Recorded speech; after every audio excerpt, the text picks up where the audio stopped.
And when going through a divorce, it's never easy, and this specifically holds true for the children. And after the divorce, the parenting from the separate households can be equally as challenging. So in today's parenting guide, we're talking about peaceful co-parenting. Psychologist Amy Trout is here to help us and get things kind of straightened out. So good morning, Amy. Good morning. So, you know, as we look at this, co-parenting from two separate households, that's a difficult situation to be in.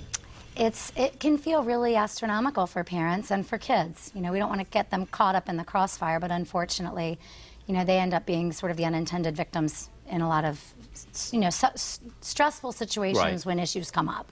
And with that, with two parents working out of separate households, it just seems like time gets away. Yeah. And so what's something with time that we need to do to kind of help our kids adjust? Well, so one of the things that's really important for parents is setting aside time to talk to each other and really having an agenda. You know, like, hey, can we talk, you know, the first Friday of the month or whatever, setting up like a coffee date or something where you can actually just talk about the parenting issues that you're both noticing and how you're going to, you know, approach things or change things or support things even from two households. And that has to happen really without the kids. And, you know, we were talking earlier off camera about, you know, having separate agendas as not a team of parents, if you will, under the same roof, but as individuals. We need to kind of set goals for our kids because we're coming at it from two different ideological standpoints. Absolutely. And, you know, there's going to be differences in the way we approach things, but I think when people sort of set the war down and set down the battle weapons, you know, there's a lot more common ground maybe than initially is felt or is perceived or is spoken. And so really identifying those areas that are agreeable, even if they're just few and far between, figuring out those goals that really both parents can work on in different ways or in similar ways to help support the kiddos really does the kids the most service. And you and I are both parents, so one of the things that, you know I respect so much with my wife is the fact that we're not the same. Yeah. And so it really is important that even though you've kind of went through this tumultuous time, is that you appreciate one another and appreciate the differences. You know, that can be really hard if there's conflict or chaos between the parents. But I think as a mindset, that's something you need to go in with. Like, we are going to do this differently. What are the things that we really, like, what are our non-negotiables? So, and get as specific and concrete as possible around those. So, like, for example, one parent might say, well, you know, we need to increase, you know, respect because the kids just aren't respecting me.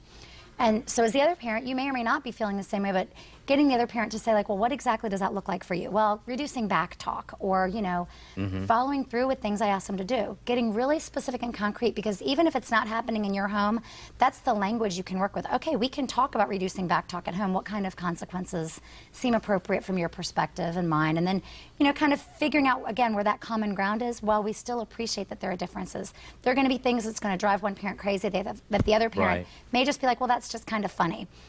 That's going to happen. That's okay. That's really normal. But find the areas that there's commonality to work on.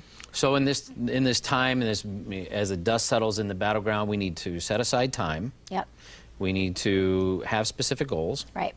And we need to appreciate the differences of our former spouse. Absolutely. And ultimately, really keeping in mind that the kids are the ones that all this work is going into. You know, they're the beneficiaries of whatever efforts and peaceful efforts you can make. Even figuring out ways to praise the kids and to reward them is really important. And there are apps that can help, and counseling can also help. You know, if people get really stuck in trying to do this peacefully, if the kids are you know, the victim or the benefactor, then, you know, it's worth the effort. And it's really important to know when to come to seek counseling, right? Yeah, if you're stuck. Yeah, if you're stuck. If you're gridlocked and you just can't ever have that peaceful meeting, you know, come on in. We can see you at Cornerstone. Oh, that's a beautiful thing. Yeah. Thank you, Amy. Thanks. Hey, you know, it's great advice. It's something that we all need if we're going through this tumultuous time. If you have any parenting questions, please send them to us because we want to be able to get them to Amy to get answers for you. You can drop a note in on our social media site or our website, and you can do that by logging on to fox4morningblend.com. Up next, our mission with working with children continues. How you can purchase, how your next purchase rather can have a purpose with the Clarence Million Meal Mission, providing meals around the world in just 17 days. Then she's on a mission to make you laugh. Still to come, meet the oldest working woman in show business and find out her secret to longevity.